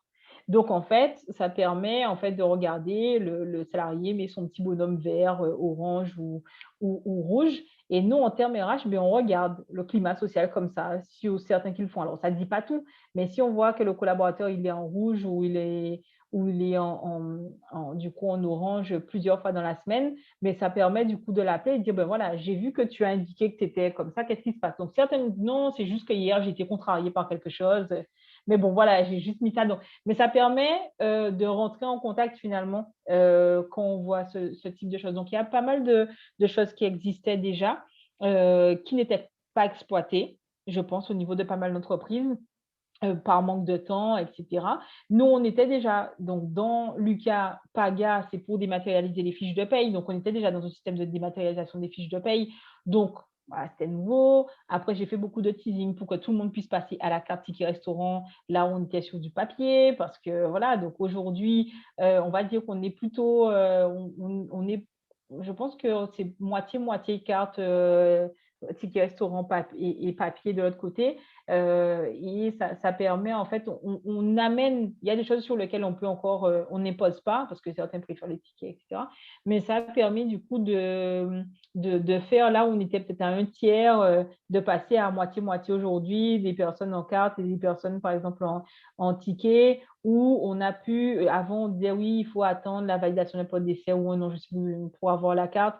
Mais au final, on est passé à tous nos collaborateurs maintenant et automatiquement à la carte. Comme ça, mais en fait, comme c'était tellement incertain la crise et on se dit, ben, si on confine, ben, les tickets papier restent là, on les commande. Moi, du coup, j'attends, je les calculais, je les commandais pas parce qu'après, on peut pas en fait garder dans une entreprise autant de tickets restaurants par site, c'est des sous. Donc, en fait, j'attendais pour les commander. Donc, en fait, c'était vraiment une gestion logistique du coup à faire. Donc, en termes de digitalisation, oui, il y a eu DocuSign, ben, l'outil global de système d'information RH qui, de par la crise, a évolué lui-même. Voilà, donc de ça. Et puis après, en tout cas, au niveau RH, on était déjà sur du dématérialisé, même en termes de documents, en termes de dossiers du personnel. Donc, ça n'a pas changé, je dirais, grand-chose. Et puis après, oui, on a, comme je disais, digitalisé du coup notre process d'intégration avec des choses qu'on faisait pour intégrer de manière en fait en physique et où on était un peu précurseur de tout ce qui était un peu digital. On a obligé une entreprise de prestation qui faisait quelque chose à passer en digitalisation et on était les bêta-testeurs. Donc, on a pu faire pas mal de choses. Et on continue en fait à être ce que j'appelle dans de l'amélioration continue. Et justement, quand on fait des intégrations, on fait comment dire ça? On prend la température, on fait des questionnaires de satisfaction à chaud, et puis après, voilà, à chaud, et puis après à 15 jours, à un mois, à 2 mois pour pouvoir revenir sur un certain nombre de choses. Donc, c'est vrai que c'est vrai qu'on a pu, en fait, à chaque fois aussi se réinventer parce que dans mon équipe, ben, la moyenne d'âge de l'équipe RH est la trentaine d'années aussi. Et c'est vrai qu'on est aussi à l'affût de tout ce qui est tendance RH. Et puis moi aussi, je passe ma vie sur LinkedIn, donc je suis très du coup dans les tendances. Je vois quelque chose, je fais passer, je me dis à tester, on voit, on participe à des webinaires, on se dit ah tiens, on fait ça. Il y a pas mal de choses, même quand on était en physique, par exemple, on faisait des ateliers qui s'appelait l'essentiel RH pour manager. On donnait du coup des tips selon les thématiques, c'était soit le recrutement, ce qu'il faut dire, pas dire en recrutement, ce qu'il faut dire, pas dire en entretien annuel, etc. Et on avait fait des systèmes, je ne sais pas si vous connaissez un système, c'est Kahoot. Les systèmes de Kahoot, en fait, c'est en gros des questionnaires de manière dynamique et en fait, on peut en fait poser des questions et tout le monde utilise son téléphone portable et en fait doit répondre rapidement et puis après et puis après on voit les résultats. Donc tout le monde est au taquet du coup sur son téléphone. Donc on a continué en fait à être dans ce côté innovation pour pouvoir un peu dynamiser les choses. Et puis après chaque responsable et manager trouve aussi en fonction de son équipe et des appétences de son équipe à être plus ou moins adepte des choses un peu fun, ben, du coup, organise du coup, des sessions, comme je disais, d'after work en ligne avec des jeux comme le loup-garou en ligne ou d'autres jeux assez sympas. Voilà. Du coup, je rebondis dessus, puis j'ai vu la question de Mathieu. Alors, j'avais une question et Mathieu, là, il en pose une autre, mais je pense qu'elles sont assez complémentaires. Dans le Mm. sens où moi, j'avais déjà retenu la tranche d'âge dans laquelle tes collaborateurs se situent. Ils sont assez jeunes, et donc ils ont une appétence justement pour ce type d'outils. Ma question, c'est de savoir ben, justement comment réaliser les mêmes performances avec un public justement qui n'a pas cette culture du numérique. Qu'est-ce que tu conseillerais à un responsable RH s'il doit justement anticiper sur la durée? On ne sait pas hein, vraiment de quoi demain sera fait. Donc, comment réussir à anticiper, à réussir à imposer en douceur ou à proposer ces outils et à les faire intégrer par... juste deux questions, Laïsa. Celle-ci hein, sur la tranche d'âge. Et la deuxième, celle de Mathieu. Effectivement, on a beaucoup parlé de grandes structures, mais comment faire quand on manage 3 personnes et puis surtout, je pose la question à Laïsa, mais je vous pose la question à vous tous en vérité, notamment en termes d'outils aussi. Laïsa a donné plusieurs outils, dont DocuSign et Lucas. Vous autres, quels outils avez-vous proposé? Et puis, si vous êtes dans une petite structure, ou si vous êtes dans une structure avec une tranche d'âge un peu plus haute et donc une appétence au digital moins forte, comment gérer? Ben, je pense que dans tout, en tout cas pour ma part, c'est quand on est dans une petite structure, ça veut dire qu'on a encore plus de proximité. Donc, ça veut dire on est censé connaître encore plus les collaborateurs dans les petites structures, ce que les gens, du coup, aiment, ce qu'ils C'est n'aiment vraiment pas. Voilà, pour moi, c'est un avantage des petites structures parce que, quel que soit l'âge des collaborateurs, on est censé connaître ses collaborateurs. Parce que dans une petite structure, pour moi, en fait, on est encore plus couteau suisse. On fait plein de choses, on sait, on peut, il y a pas c'est pas vraiment scindé comme dans un grand groupe où on commence un truc, on donne aux collègues, qui donnent aux collègues, qui donnent aux collègues. On fait des choses de A à Z. Et on peut être dans l'entraide. Moi, je sais que même dans une PME, euh, on a dans mon équipe, que même tous les responsables qui nous managent disent qu'on a une entraide naturelle. C'est-à-dire qu'on n'a pas besoin de se parler, il y a un truc à faire, mais en fait, chaque personne dit, mais moi, je fais ça, je fais ça, je fais ça. C'est naturel. Donc, en fait, dans les petites structures, pour moi, toute cette partie entraide, toute cette partie, ça peut être le cas. Hein, sinon, comment dire ça?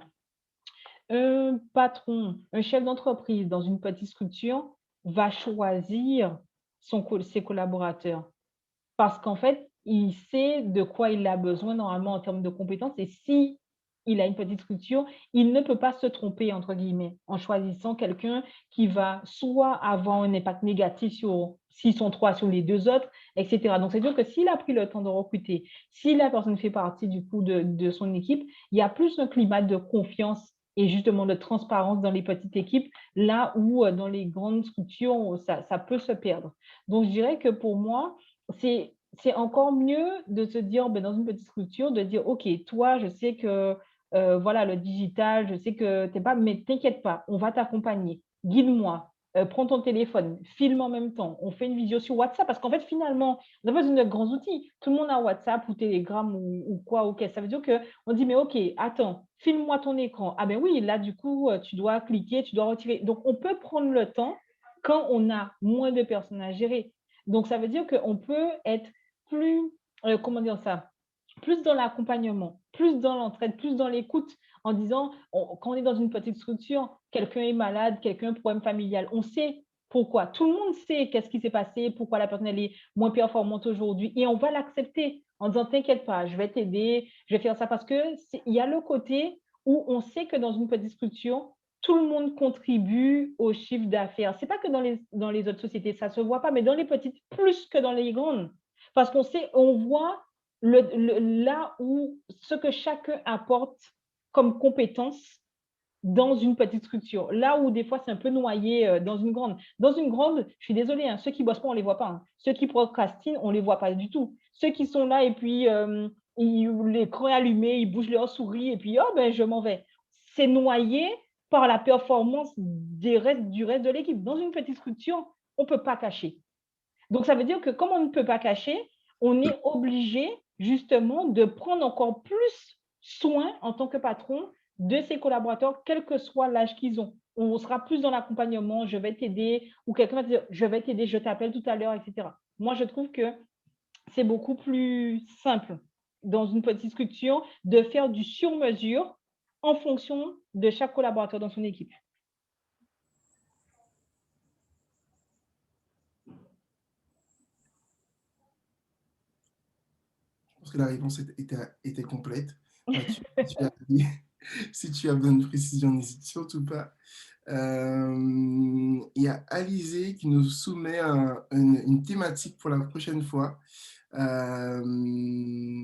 Comment faire pour faire accepter aux dirigeants de faire entrer un SIA performant au sein de l'entreprise. C'est vrai que ça peut être un sujet très intéressant et je pense qu'il en concerne plus d'un.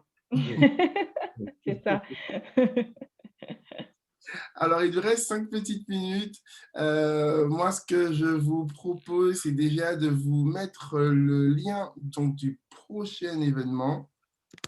Voilà, on a déterminé une date qui va peut-être évoluer, mais ce que je vous propose, c'est déjà de vous inscrire. On vous propose 3 thématiques.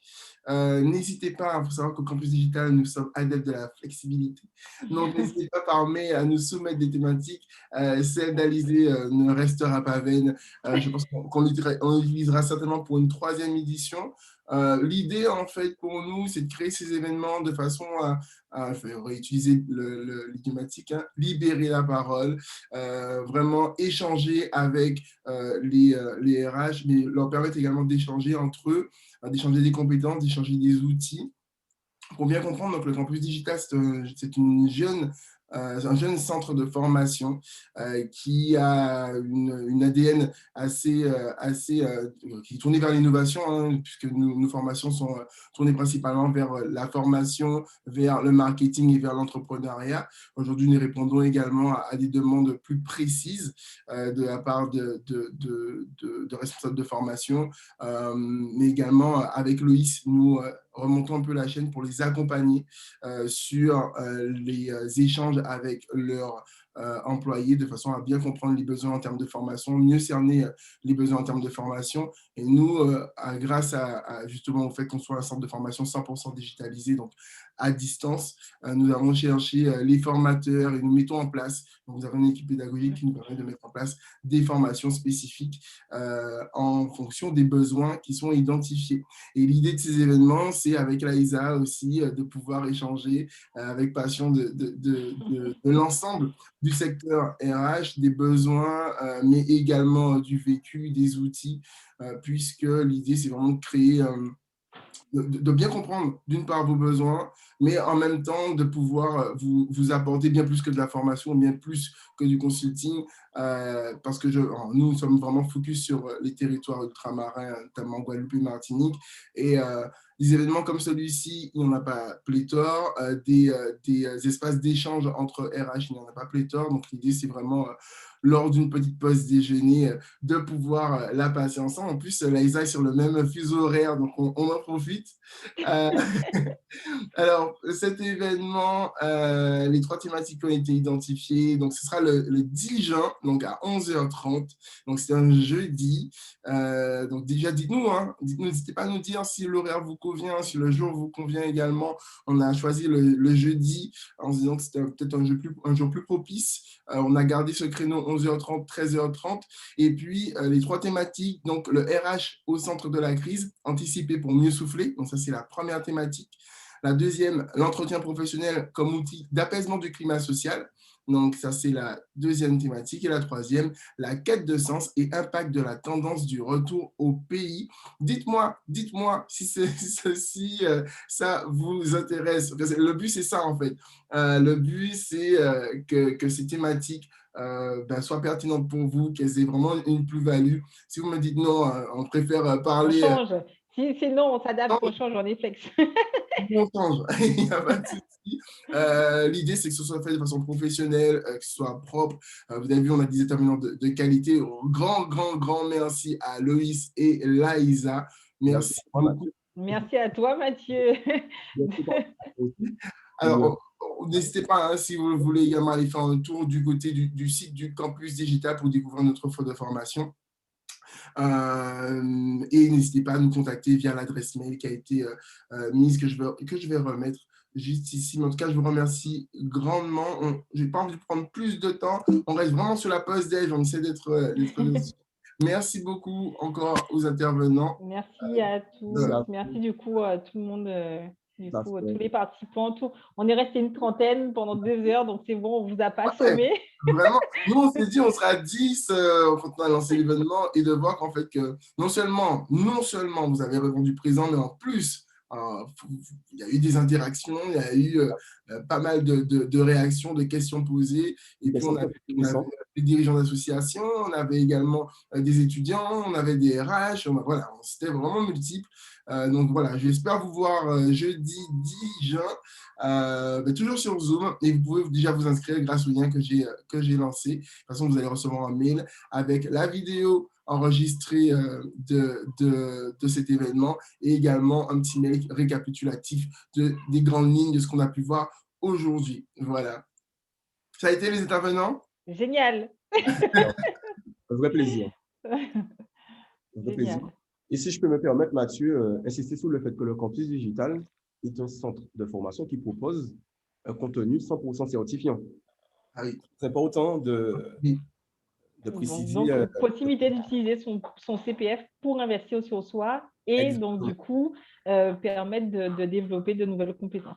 Exactement. Le campus digital a très bien négocié le virage que nous sommes en train de vivre actuellement avec… Le côté crise et digital. Donc, bravo. Tout à fait. T'as vu comment on fait la promo? On est bon. Il faut savoir que ces événements-là, ils ne sont pas des événements commerciaux, on est là pour échanger. Mais, on ne peut pas trop en parler. Mais merci beaucoup. Merci.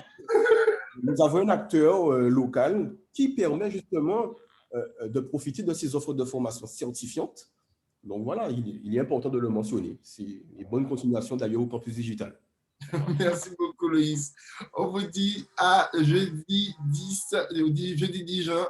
Et merci encore. Il y a beaucoup de merci. Merci à Léa. Merci à Oui, merci tout le monde. Merci tout le monde.